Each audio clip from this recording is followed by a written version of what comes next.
Now let's recall the main thing is how to make the substitution. Okay. I think the question on the screen, in the integrand you have a radical in the form of square root of 9 minus x squared. A value is 3, so in this particular case, that's why you use a substitution like this. And by the way, for the course manual, I'm trying to use t, but you could use theta. Theta is the standard notation for angles. Okay. Now let's recall some details. Okay. Use a substitution like this. Your target is to get rid of the radical in the integrand, to get rid of square root of 9 minus squared. So before you do that, the standard procedure is after setting the substitution, you compute dx, right? Dx is for that. Dx is you differentiate x, you have 3 cos of t, and then times dt. Again, the variable in the substitution, I'm trying to use t in here. The same thing, right? And then the key is how to get rid of the radical. The whole thing will work like this. Okay. X squared is replaced with 3 sine of t the whole thing squared. So you have 9 sine of t the whole thing squared, right? We did everything in detail last time. And then using the trig substitution, 1 minus sine of t the whole thing squared is cos of t the whole thing squared. I was trying to talk about that identity, trig identity. Okay.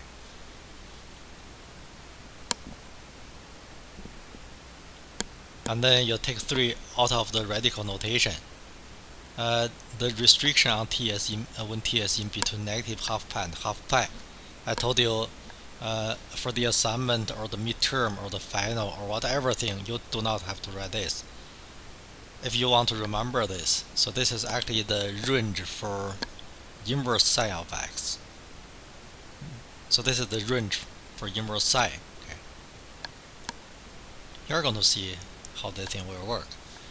Actually, when t is in between negative half pi and half pi, cos of t is always positive. That's why you do not have to include the absolute value of cos of t in here. Okay. After the substitution, and then we're ready to transform the integral to get rid of the radicals. I think you see how it works. Dx is 3 cos of t dt, so the whole thing in here is dx, right? And then x squared, x is 3 sine of t, x squared is 9 sine of t the whole thing squared. The whole radical becomes the numerator. Okay. I think that's where we stopped last time, right? Okay, now let's move on. Okay. Simplify a little bit. You combine. So basically, all the numbers are cancelled. You see, on denominator you have 9. On numerator you have 3 times 3. Okay. Right. And then the whole numerator, I'm going to make some comments here. Okay. The whole numerator is cos of t the whole thing squared over, on denominator you have sine of t the whole thing squared. Right. Now I'm going to convert the whole thing in terms of tan or cotangent. So basically, I was trying to use the formula a squared over b squared is equal to a over b the whole thing squared. You remember that formula? Actually, it's true for any value of n. Okay. I was trying to say this thing is equal to cos of t. Cos of t over sine of t the whole thing squared. Okay. And then the stuff inside the brackets is cotangent of t, right? Cos over sine is cotangent. That's why I have cotangent of t the whole thing squared.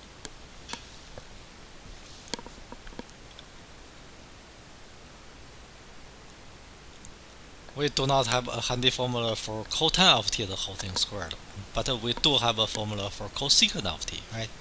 There's a connection between cosine and cosecant. Another trig identity you need to use. The trig identity is cosecant of t, the whole thing squared, is equal to 1 plus cosine of t, the whole thing squared. You remember that? That's why I can rewrite cosine of t, the whole thing squared, as cosecant of t squared minus 1. Right? Why I want to do that? It's because you have a handy formula to compute cosecant of t. You have a handy formula to get the antiderivative of cosecant of t squared. So which is negative cosine of t, right? And then antiderivative of 1 is equal to t. I believe you can follow this. The integral, in this case, it's not too hard to compute. But now listen to me. I'm going to mention the main thing. The stuff inside the brackets. I said it's easy, but I'm going to show you how. Okay. So basically, in the last step, we return to x. We write the final answer. We write everything entirely in terms of x. So that's what we want to do, right? We always use the relation between x and t. The relation between x and t is in the substitution. Okay. I'm going to show you how to do the conversion. Okay. Now let's work on t first. Okay. Starting from the relation x equals 3 sine of t. From here, you solve the equation for sine of t first. Okay. You have sine of t equals x over 3. I'm trying to tell you how to convert that first. We concentrate on the circled part. How to write t in terms of x. Okay. And then from here, so together with the restriction on t, you solve the equation for t. I think you know that. We learned inverse sine. You solve the equation for t, you have t equals inverse sine of x over 3. That's how you get this part. The two circled things, the two things in the two circles are the same. One is in terms of t, the other is in terms of x.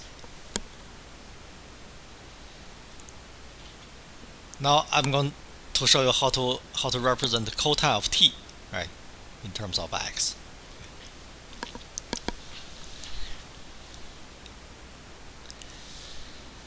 So before that, yeah, probably I want you to recall how we did this question last time, how we did part 1, question 1 last time. And by the way, I changed the format of the handout. Essentially the questions are the same. I just made it a little nicer, looking nicer. Okay. So last time we did part 1, question 1. You do not have to recall the details. You remember we were trying to use triangles. We used the Sokatoa stuff, right? We use the triangles. Now I'm going to show you how to use the relation between x and sine x and t. Now let me try again.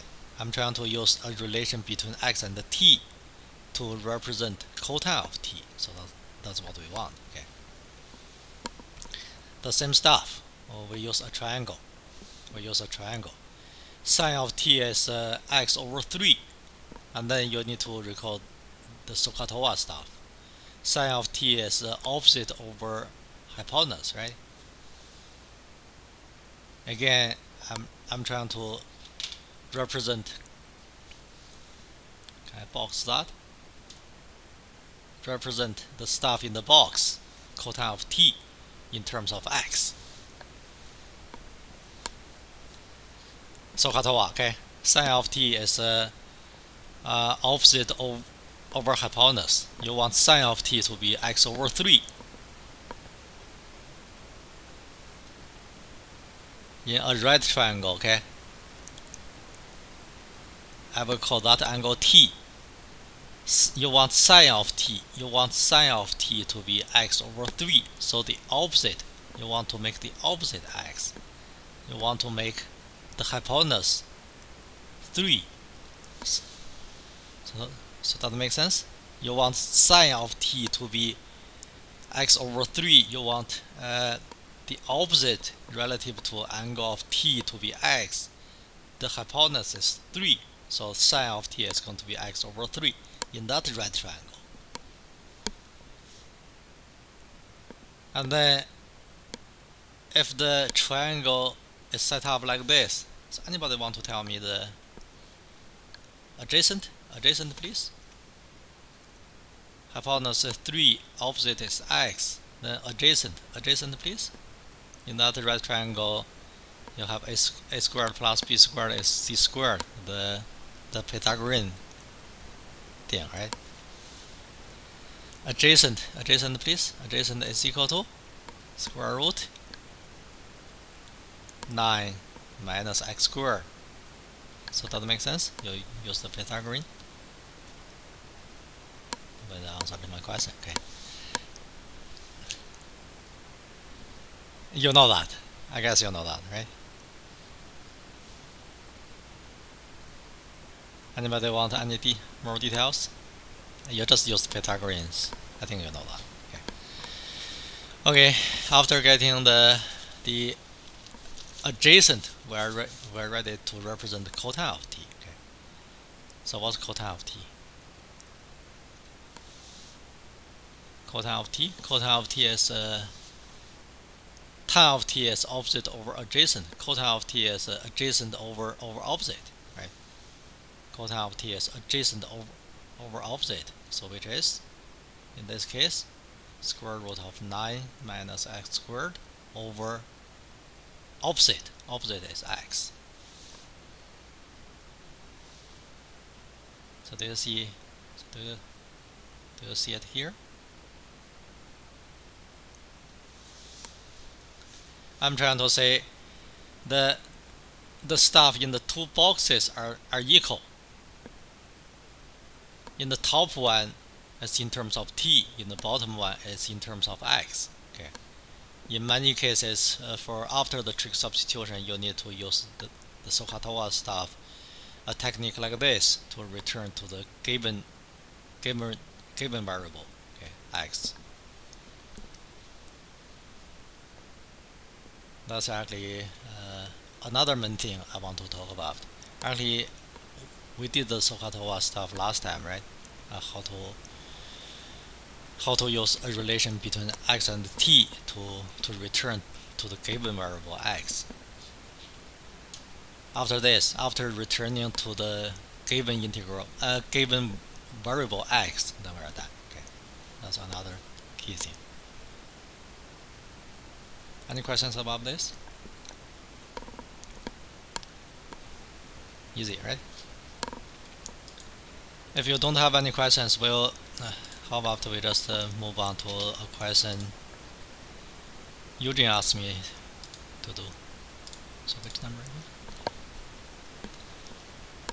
Actually, I was trying to save this for your assignment question, but yeah, because you asked, I'll go over at least part. Okay. So we'll go over that. So I'm going to make up another question for your assignment.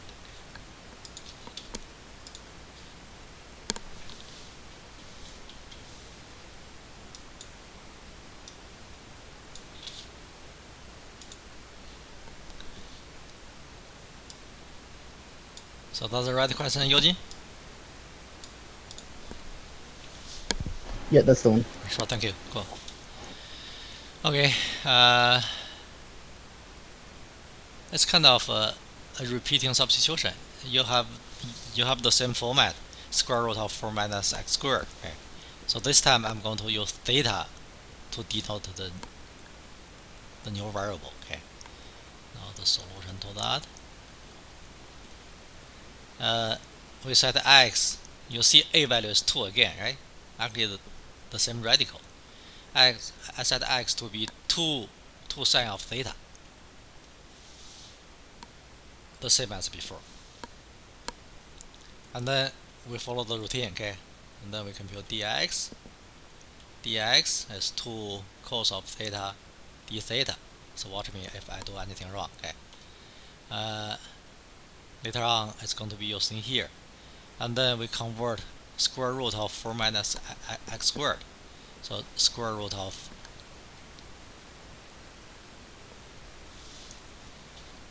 start a new one. Square root of 4 minus x squared. And by the way, I always suggest you get rid of the radical in separately. I'm trying to say you compute the radical separately to see how to get rid of the radical. That's one of the key steps anyway. Okay. So you have 4 minus x squared will become 4 sine of theta, the whole thing squared, right? And then you take out 4 from the two terms, and then you take 4 out of the radical. You have 2 square root of 1 minus sine of theta, the whole thing squared. I think you have seen this. You have 2 square root of cos of theta, the whole thing squared. So you just have 2 cos of theta. Again, in the substitution, you do not have to write the restriction on theta, but you'd better keep that in mind. If you can remember, you can include that. Okay. So because theta is in between negative half pi and half pi, cos of theta is always, I said always positive. It's actually always non-negative as long as it's non-negative. So not negative, cos of theta, it could be 0, right? Non-negative, it means greater than or equal to 0. In this case, square root of cos of theta, the whole thing squared, is cos of theta. Okay. So we are done this radical. We are done dx. I guess now we are ready to plug everything, to convert everything to a new integral of theta. Okay.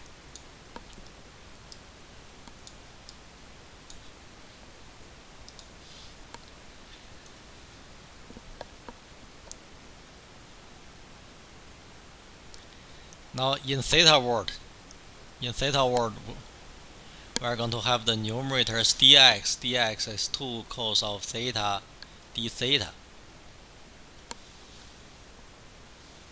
And on denominator you have x to the power 4. x to the power 4.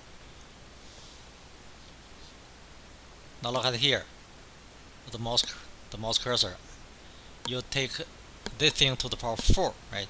So 2 to the power 4, I believe you have 16. So watch me please. 16 sine of theta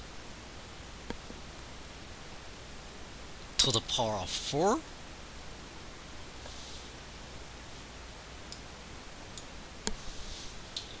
I guess I need more space on denominator.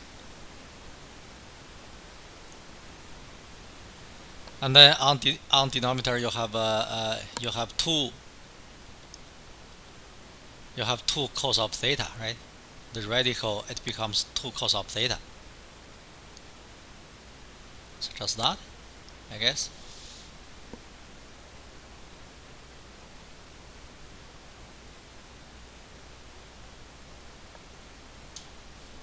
Do I get this right? You can cancel out 2 cos theta. D theta, yeah, yeah, of course. Now I'm going to show you how to evaluate the integral. Okay, of course we can cancel out 2 cos of theta. We'll see what's going on next. Okay, I hope I have enough space. Cancel out 2 cos of theta. I think you leave out the constant 1/16, and then on top you have d theta. On denominator you have sine of theta, the whole thing to the power of 4. Now we just have that. Okay.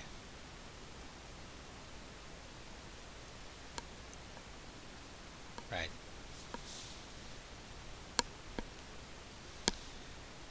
I think for the assignment question, I just ask you to get rid of the to eliminate the radical, eliminate the radical, right? Now for this one, we're trying to evaluate. We're trying to evaluate the integral. Okay. I will see what's going on. It's not quite in my mind, but I will try to evaluate the integral and get you the final answer. Okay. You have 1 over 16. Now I'm going to use the trig identity 1 over sine of whatever thing is equal to cosecant. So basically you have cosecant of theta to the power of 4. So basically I do not like the stuff on denominator, d theta, right?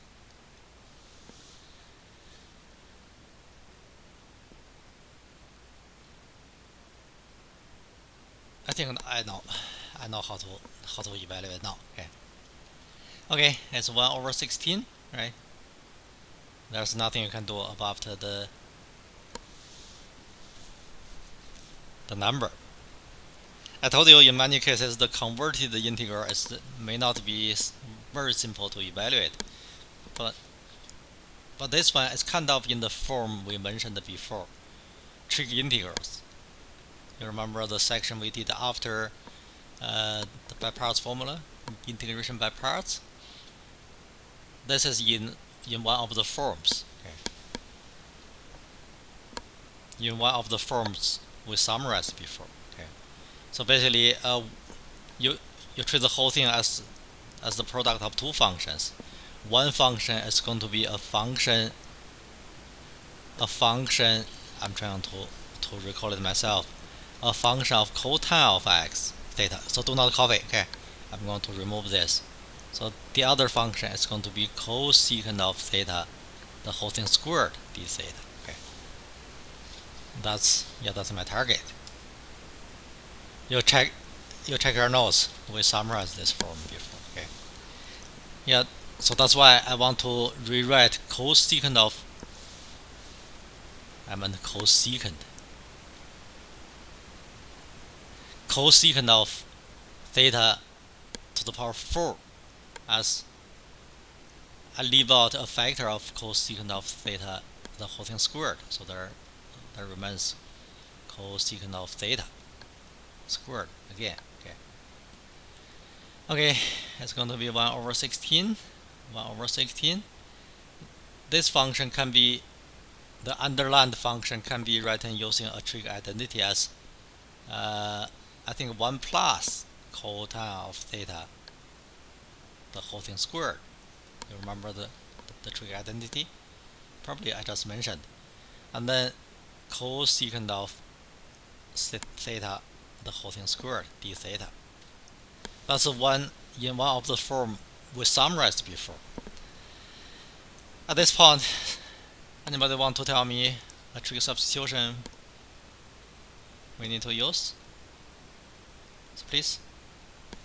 Now I'm looking for a trig substitution. I cannot finish on one slide. I'm going to move it to here. So please, anybody can remember this? What trig substitution I want to? What substitution I mean? Regular substitution. For this one, I'm going to let u to be a function of theta. You remember this? So please. Cotangent of theta. Okay. Now, if you cannot follow me, review the stuff we did in the section called trig integrals. Okay. We set u to be that, and then we follow the routine. We compute du, right? Du is negative cosecant of theta, the whole thing squared.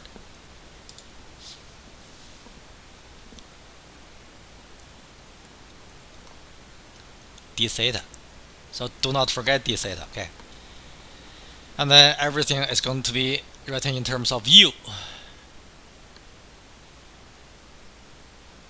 So cosecant of theta, the whole thing squared, d theta, is negative du. Now we convert everything in terms of u. I know it's a little weird now. Okay, we did substitution too many times, but now the stuff inside brackets is going to be converted to 1 plus u squared. You see a negative sign in here. The underlined stuff, I think I used to box this. The stuff in the box, it becomes negative du. I left the negative sign out of the integration notation already. Okay. Now we're almost ready to get the final answer. Okay. So now the final answer yet to get the answer to that integral. So negative 1 over 16. We need antiderivatives of 1 and u squared. I think you have u. Now we are in the u world. Okay, everything in terms of u, and then plus u cubed over 3. So watch me, please. I could do something wrong, but I hate complicated things. That's why I said calculus is useful and ugly. I hope I got this right. Now we need to write everything in terms of theta first, and then we return to x. Okay, so we have negative 1 over 16. U is cotangent of theta, right? Cotangent of theta. And then plus u is cotangent of theta. Cotangent of theta. The whole thing cubed over 3. And then plus c, right? That's not the final answer yet. Still, that's not the final answer yet. Original integral is in terms of x. We need to go back to x, right? The same as before, the relation between x and the theta is here. We use that relation, okay? X is sine of theta is x over 2.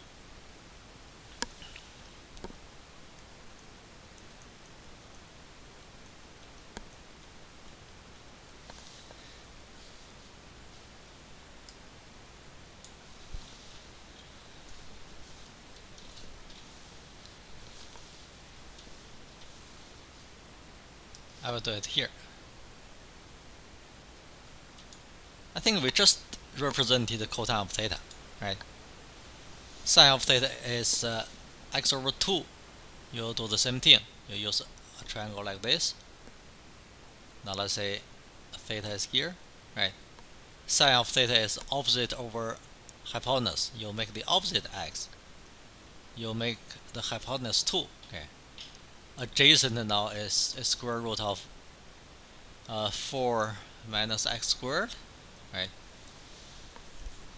For the same reason. I think we have seen this. So cotangent of theta is equal to that adjacent over opposite, so which is square root of 4 minus x squared adjacent over the opposite of x. Okay, now for the final answer. So can I just continue writing from here? I don't have too much space. 1 over 16 cotangent of theta is written as square root of 4 minus x squared, and then over x, and then plus, my gosh, so the thing is getting ugly. So can I write 1/3 in here? I told you it's ugly. Okay. Cotangent of theta, the whole thing cubed. You just write square root of 4 minus x squared. Now the whole thing cubed. And then you have x cubed. Then plus c. Okay, so that's the complete solution. I know it's a little bit weird, a little ugly, a little bit complicated, a little bit tedious, but that's how it works. Okay. Still, in my view, the main thing is here. The main thing is to use a trig substitution to get rid of the radical. So that's the basic idea. Sorry, sir, just a quick question. We used sine because that's what we let x equal to in the start of the equation, correct? Yes. Yeah, that's correct. It's all in this table, as long as you can remember this table. The radical is in this form, right? The radical is in this form. And then, yeah, that's why you use the substitution x equals 2 sine of theta, right? It could work if you use cos, but the restriction on theta and every other things could make the whole thing a little different, a little more weird. So we just stick on using the substitutions in the table.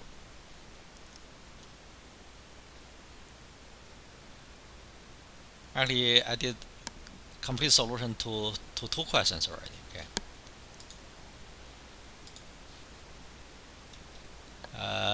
I promise you I would do at least 3, right? Now let's do something exciting. Okay. Now let's get the area of a circle. So how about we just replace 2 with a general number a? Okay. You have been told the the area of a circle is pi r squared long, over and over again, but nobody told you why. Historically, it's been many thousands of years, I think, when people are trying to get the area of the circle, pi r squared. Okay. Okay. Now let's get that. Now you are ready to get to know what the area of a circle is true, pi r squared. Okay. Now we are doing this using integral.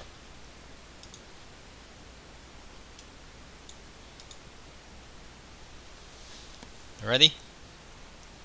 It's normal to get a little excited at this point.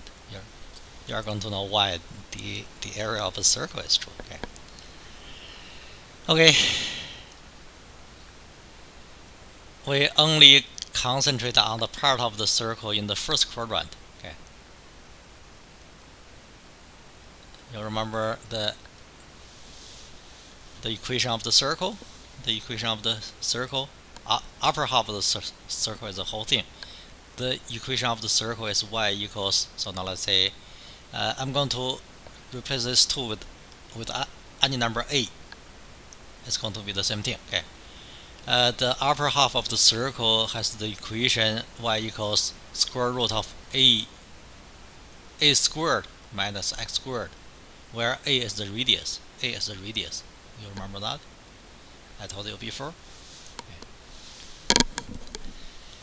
Now we are going to compute the area of a circle with the radius of a. Okay. Now let's set up the integral first. Okay.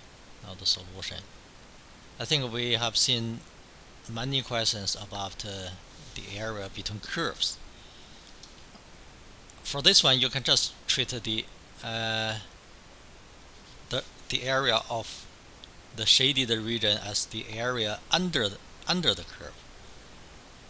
So do you want to recall how to set up the integral for the area for the shaded region? Now let's say it's zeros here. So this point is a. So because the radius is a, right? I could remove this little a. Now we're going to set up. So what's the area of the shaded region, please? The area of the shaded region using the geometric meaning of the definite integral. The area under the curve, the area under the graph of a function is represented using the integral. So now let's say from 0 to a. The function, right? The function, in this case, the function is y equals square root of a squared minus x squared. So the function is square root of a squared minus x squared, right? Dx, of course, dx. Of course, it's only 1/4 of the area of the whole circle. If you want the area of the whole circle, you multiply this number by 4. So that makes sense? In the question, we are looking for the area of the whole circle. on the graph you have 1/4 of the area of the whole circle, right? You just need to recall, I told you before. I think we have seen this quite a few times already. Okay, so last time you compute the area at the volume of something. Upper half of the circle has the equation of square root of a squared minus x squared, where a is the radius. That is the setup. So do you want to carry this for all the way? I think it's not going to make the thing too complicated, but yeah, we're just going to carry this for all the way and compute the integral all the way. Okay, we see a radical of this form in the integral, right? Anybody want to tell me the substitution we need? The substitution, please. The substitution, we let x be some theta. Okay. To get rid of the radical, we let x be, why do I write two lets? We let x be a sine of theta, the same as before, right?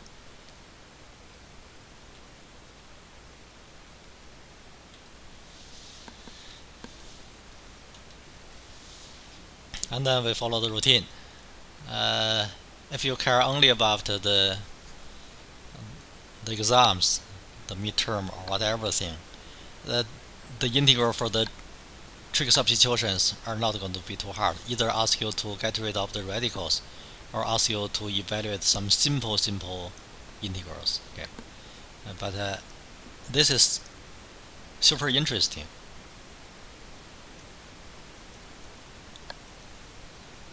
Okay, and then we compute dx, the differential of x. A is positive, of course, right? We always consider a be positive. The radius, in this case, a has meaning. A is the radius. Okay, it's positive. So we compute dx. Dx is a times the derivative of sine of theta, so it is cos of theta, and then d theta. Compute the differential of x.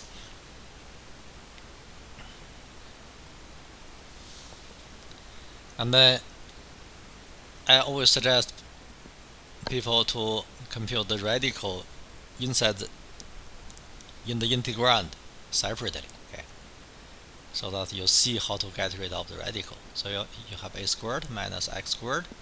Convert everything in terms of theta. Okay, you have a squared minus x squared now becomes a squared sine of theta, the whole thing squared. If you do not like the general case, you can imagine a value is 2 or a value is 5 or whatever positive number. The same as before, we take a squared out of the two terms, and then we take a squared out of the radical notation. I think you have a square root of 1 minus sine of theta, the whole thing squared, right? I think we have seen this twice already. You have a square root of cos of theta, the whole thing squared. You have a cos of theta. You do not have to write this, but to complete, I think I still want to write this. Theta is in between negative half pi and half pi.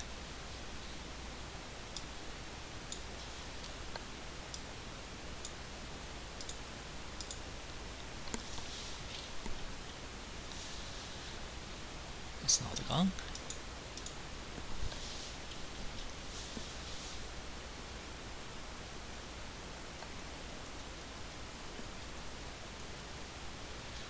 It ensures cos of theta is positive. This is x value of 0. That's x value of a. Okay, we need to convert everything to theta values when theta is in between negative half pi and half pi. Before we're in the theta world, we need to get theta values for x value of 0 and x value of a. Okay, the relation between x and a is here. Okay, now we're going to to do the conversion. Okay. Now, x value of 0. X value of 0. Now look at the mouse cursor. Okay. X value of 0, it means sine of theta is equal to 0. Will give you, because a is a non-negative number, okay, it will give you sine of theta is equal to 0. Now I'm trying to get the theta value for x value of 0. Why I want to do that? I'm trying to get the lower limit for the new integral of theta. Sine of what angle in radian is equal to 0? Theta has to be 0. Okay. Now remember, theta is in between negative half pi and half pi. Sine of 0 is equal to 0. Yeah, that's why theta value is equal to 0. Okay. And then x value of a. X value of a will give you, okay, I'm going to do it a little slower. Okay. X value of a will give you a sine of theta is equal to a. So which means sine of theta is equal to 1. Anybody want to tell me the value of theta? Sine of what angle in radian is equal to 1? Sine of what angle in radian is equal to 1? So please, half pi, right? Sine of half pi is equal to 1.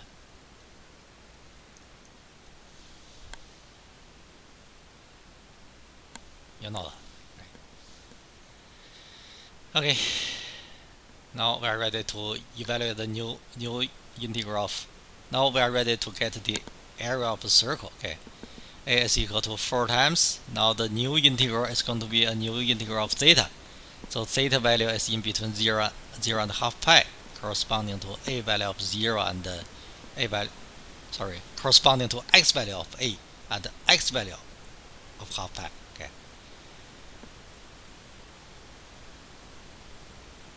I think we take out a squared, right? We plug everything in. We replace everything in terms of theta. I think we have seen this earlier. Okay. We just have cos of theta, the whole thing squared,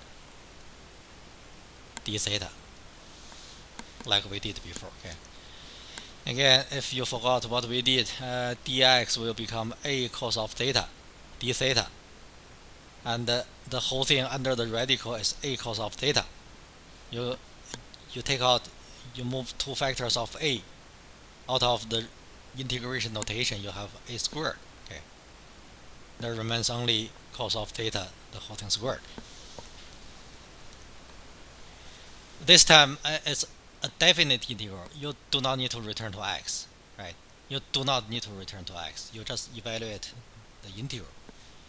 Anybody want to recall the technique if we evaluate an integral of cos or sine or function to some even powers?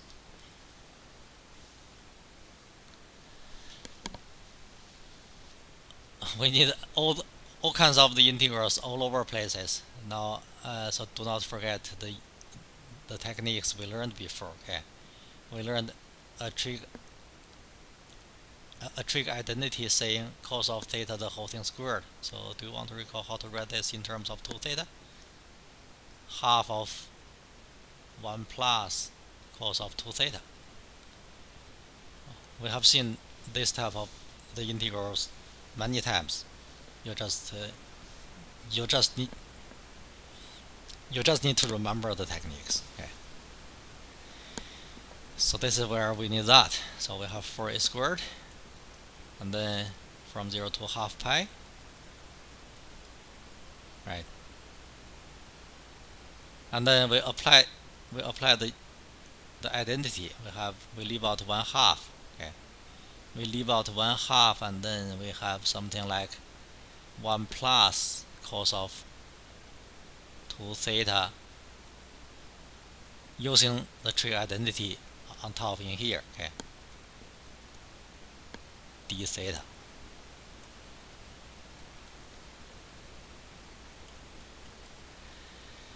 You cancel out 2 from numerator and denominator. I think you have 2a squared. And then you get antiderivative of the underlined function of theta. I'm going to put the stuff in the square brackets. Antiderivative of 1 is equal to theta. Okay. Antiderivative of cos of 2 theta is equal to half of sine of 2 theta. If you are confused, you differentiate. I told you this before. We use the same technique in many places already. In trig integrals, in integration by parts. So don't forget. So there are many things. So mixed up together, you need to know. Okay.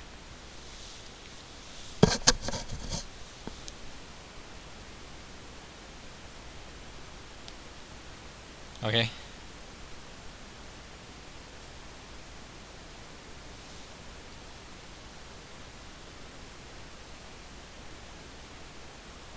We're almost there. Okay. Now you know the meaning of this notation using the fundamental theorem of calculus. Using the fact sine of 0 is equal to 0, sine of pi is equal to 0. You plug half pi in, you have sine of pi. Now I think you can see the final answer already.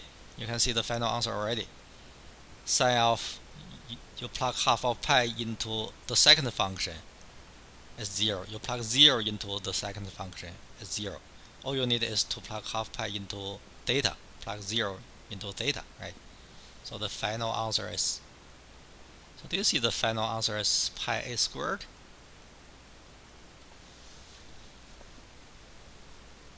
Exciting? The area of a circle is pi radius squared.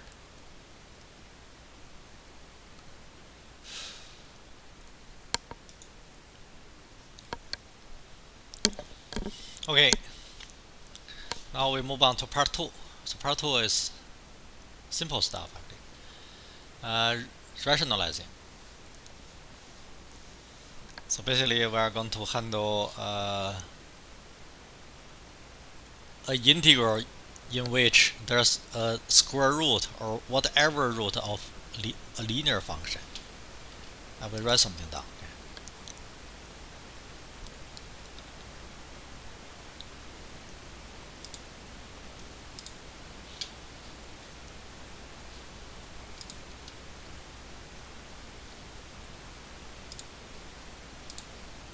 I'm also looking for this. The topic we are talking about now is rationalizing substitutions.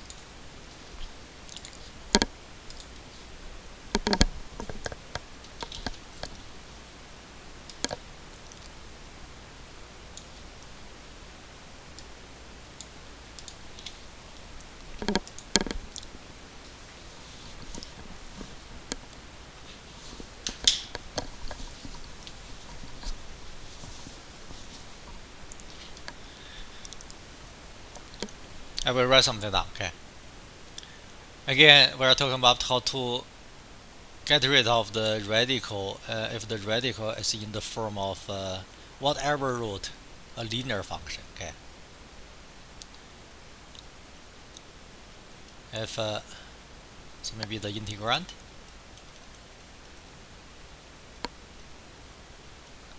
has a radical in the form of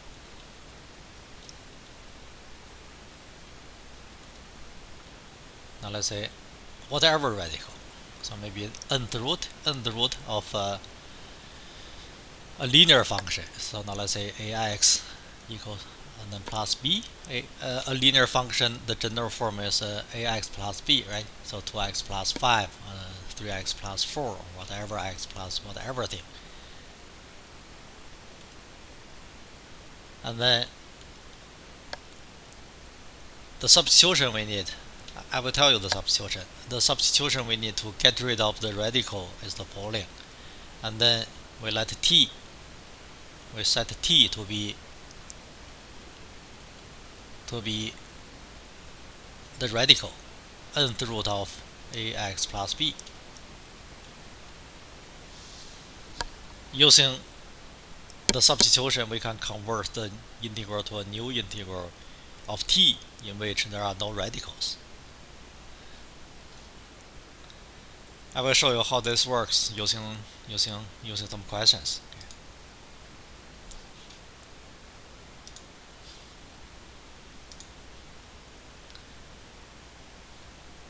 We'll do number 4 first. After number 4, I will let you try number 2 and number 3. I will go over 2 questions. Probably 4 and 1, and then I will give you other questions to try. Okay.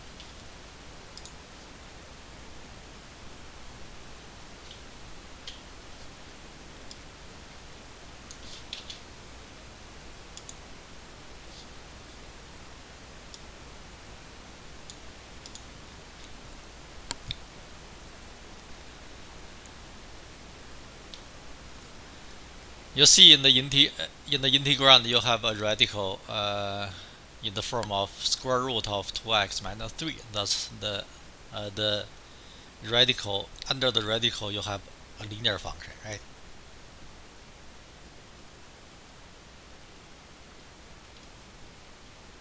I told you the substitution we need.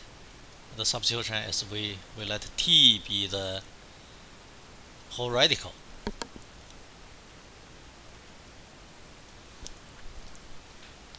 And then we write everything in terms of t. The new integral after the substitution, the new integral is going to be an integral of t. Okay. But before that, we solved the equation for x. Again, after setting t to be the whole radical, we solve the equation for x. Okay, so that's the general step.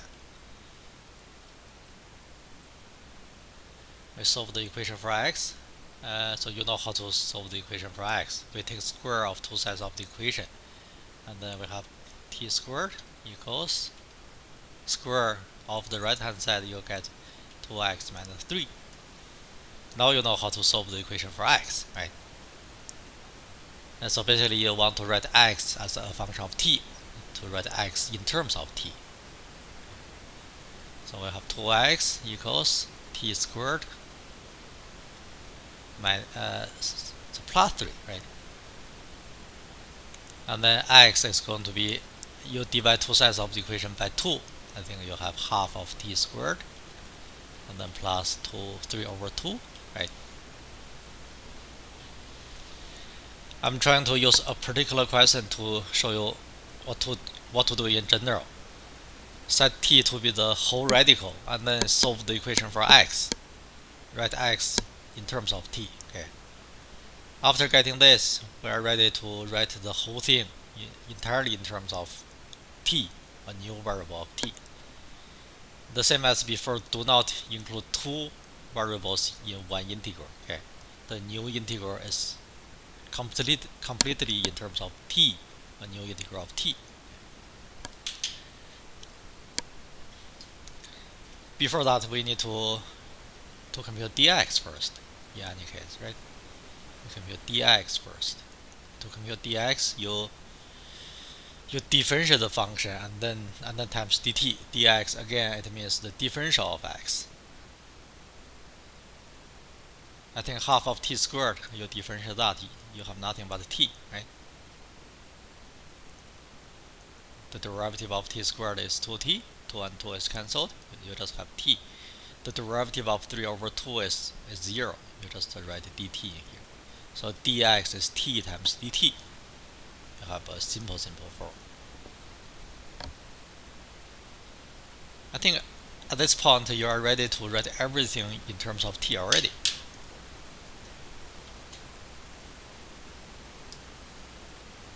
I think I have enough space to finish that in here.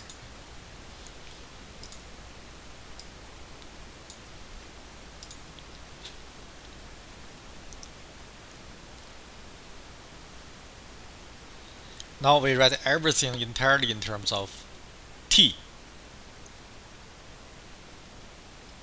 in terms of t, the thing is sine of the radical, it becomes sine of t, right?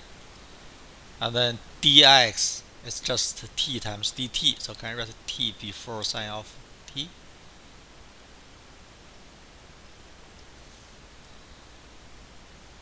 Okay. So please answer my question, okay? What do we do next?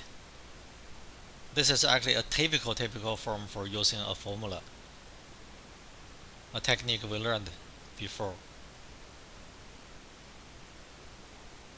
So please answer my question. So what technique do we use? By parts. Yeah, by parts is right. We integration by parts. That's a typical form for using integration by parts.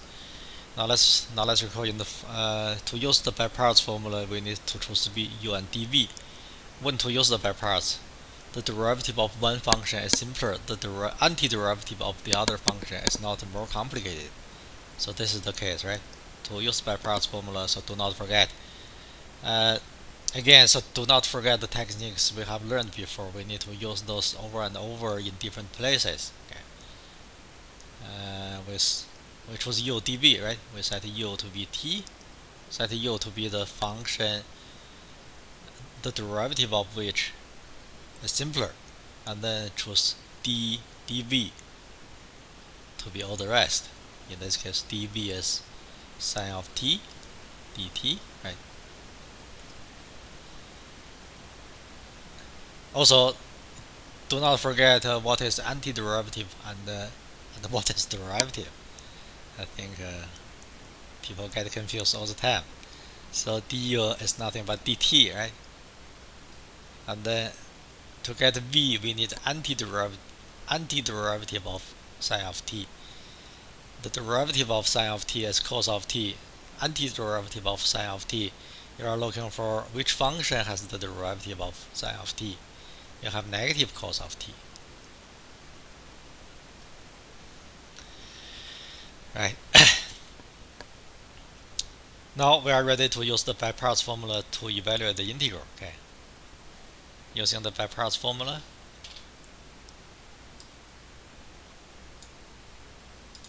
it's not selecting. Still not selecting. Okay, using the by parts formula, I have to copy everything in here. T sine of t dt is equal to, it's been pretty long time. I do not have to write this. You do not have to write this. But I'm trying to review the formula. By parts formula says u dv is equal to uv minus the integral of v du, right?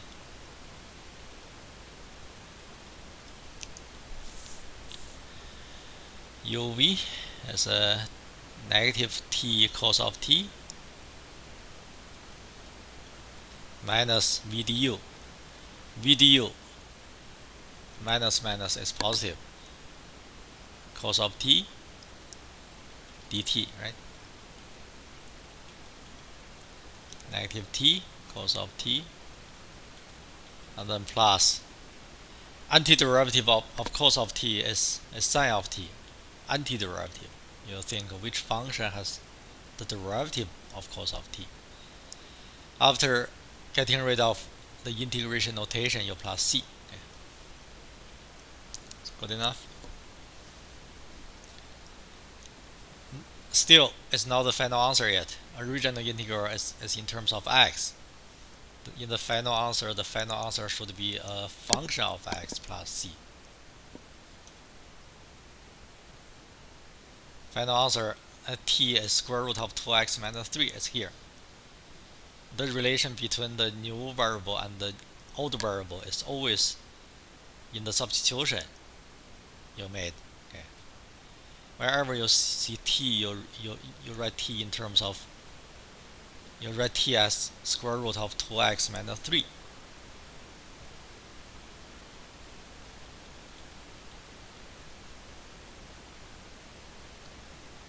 Okay, and then cos of t is cos of square root of 2x minus 3,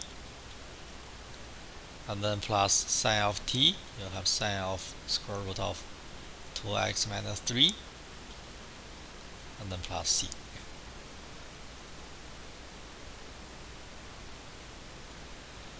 Okay, that is the final answer. After getting that, you have the final answer. Right. Any questions about this? So that's the whole story. I will summarize a little bit. The substitution we just mentioned is for handling the under the radical you have a linear function. Okay. In this case, you set t to be the whole radical, and then you solve the equation for x.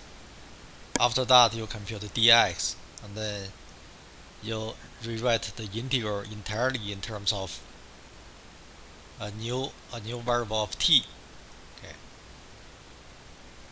In most cases, the new variable, actually in all the cases, you can get rid of the radical using the technique. And then it's a matter of how to evaluate the new integral. In many cases, you need to use other techniques.